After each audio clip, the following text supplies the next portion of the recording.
အားလုံးပဲမင်္ဂလာပါရှင်ဒီနေ့မှာတော့ငခုငဆုပ်ကြော်လေးကြော်စားဖြစ်ပါတယ်ငခုငါးကိုကြော်စားချက်စားတာအပြင်အခုလိုမျိုးငဆုပ်လေးလှုပ်စားရင်လည်းအရန်ကိုစားလို့ကောင်းတာမို့ပြုလုပ်နည်းလေးမသိရသေးတဲ့တွေအတွက်လည်းသိရအောင်ဗီဒီယိုလေးကိုအဆုံးထိကြည့်ပေးကြပါအောင်နော်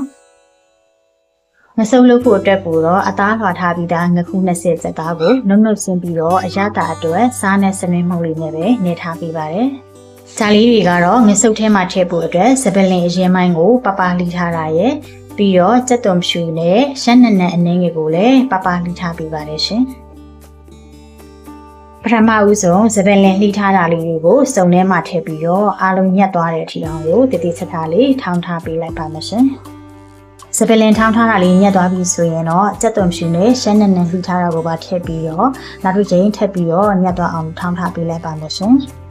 ခုလိုမျိုးထောင်းနာမဟုတ်ဖ ೇನೆ ကြိတ်ဆက်နဲ့ကျက်မယ်ဆိုလို့ရှင်လည်းရပါတယ်နော်အားလုံးထောင်းလို့ညှက်သွားပြီဆိုရင်တော့ခုနကအရသာနဲ့ထားတဲ့ငါးကိုထည့်လိုက်ပါမယ်ပြီးရင်အသီးရွက်ဟင်းခတ်မှုလေးလည်းအနည်းငယ်ထည့်ပါမယ်ရှင်အနက်လေးပုံမိသွားအောင်လို့ငရုတ်ကောင်းမှုလေးလည်းထည့်ပြီးတော့ထည့်လိုက်ပါမယ်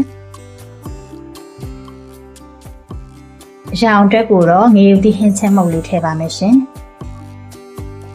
ပြီးတာနဲ့ငါးနဲ့ပါဝင်ပစ္စည်းအလုံးကိုစီစီပိုင်ပိုင်လေးဖြစ်လာတဲ့အထိအောင်လို့အားရပါရလေးထောင်းထားပေးလိုက်ပါမယ်နော်ကျမကတော့ဒီငယ်ခုငယ်ဆုပ်ထောင်းတဲ့အခါမှာစပင်လေးထည့်ပြီးတော့ထောင်းတာကိုပို့ပြီးတော့ကြိုက်ပါတယ်စပင်လေးထည့်ထောင်းနေဆိုရင်တော့မထည့်တာထက်ဆိုင်ရင်သူကနည်းနည်းလေးဖွဲ့ပါတယ်ရှင်တကယ်လို့ကိုကငယ်ဆုပ်ကိုစီစီလေးစားချင်တယ်ဆိုလို့ရှိရင်တော့စပင်လေးမထည့်ဘဲနဲ့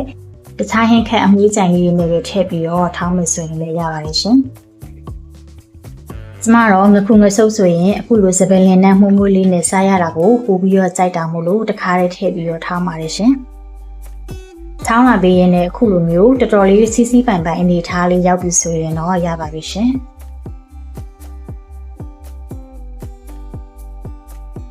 ပြီးသွားရင်တော့လက်ကိုမကက်ရအောင်လို့စီလေးဆွပြီးတော့မိမိကြိုက်နှစ်သက်တဲ့ပုံစံအကြီးအသေးကိုလုံးပြီးတော့ကြော်မဲ့ဦးတွေကိုတခါတည်းစီပြီးတော့ထည့်ထားပေးလိုက်ပါမယ်ရှင်။ကျန်နေသေးတာကိုလည်းဒီတိုင်းလေးတွေပဲဆက်ပြီးတော့လုံထားပေးလိုက်ပါမယ်။ကဲငါစုပ်အားလုံးလုံပြီးသွားပြီဆိုရင်တော့မီးလေးဖွင့်ပြီးတော့ကြော်ထားပေးလိုက်ပါမယ်ရှင်။မီးကိုလည်းအရင်အပြင်းကြီးမဟုတ်ဘဲနဲ့အလဲလက်လေးနဲ့ပဲထားပြီးတော့ကြော်ပေးပါမယ်နော်။ကြော်လာပေးရင်လည်းတစ်ဖက်မှာအရောင်လေးနည်းနည်းညူလာပြီဆိုရင်တော့နောက်တစ်ဖက်ကိုပြောင်းပြီးတော့ကြော်ထားပေးလိုက်ပါမယ်။နှစ်ဖက်စလုံးခုလိုအရောင်လေးနဲ့ညိုလာတဲ့အထိအောင်လို့ကြော်ပေးပါမယ်ရှင်နှစ်ဖက်စလုံးခုလိုနေထားလေးရအောင်ကြော်ပြီးရပြီဆိုရင်တော့ပကံတစ်ခုထဲမှာဆဲပြီးတော့ထည့်ထားပေးလိုက်ပါမယ်ရှင်ငယ်လို့ကိုကနှစ်စုပ်ကိုကြွကြွလေးစားခြင်းလဲဆိုရင်လည်းဒီထက်ပိုပြီးတော့အရောင်လေးရဲပြီးတော့ကြွလာတဲ့အထိအောင်လို့ကြော်ထားပေးလဲဆိုလည်းရပါတယ်နော်ကတာဆိုရင်တော့အနက်လေးမှုပြီးတော့စားခြင်းစပွဲဖြစ်တဲ့ငခုငဆုပ်ကြော်လေးကတော့ရပါပြီရှင်ခုလိုမျိုးလေးကြော်ထားပြီးပြီနော်သူကြီးပဲစီရဟင်းချက်စားတာပဲဖြစ်ဖြစ်အသီးရွက်လေးနဲ့ရောချက်စားတာမျိုးပဲဖြစ်ဖြစ်အရန်ကိုစားလို့ကောင်းပါတယ်နော်ဗီဒီယိုလေးကိုအဆုံးထိကြည့်ရှုပေးရတဲ့အတွက်လည်းကျေးဇူးထူးတင်ရှိပါတယ်ဒီနေ့ဗီဒီယိုလေးကတော့ဒီလောက်ပါပဲရှင်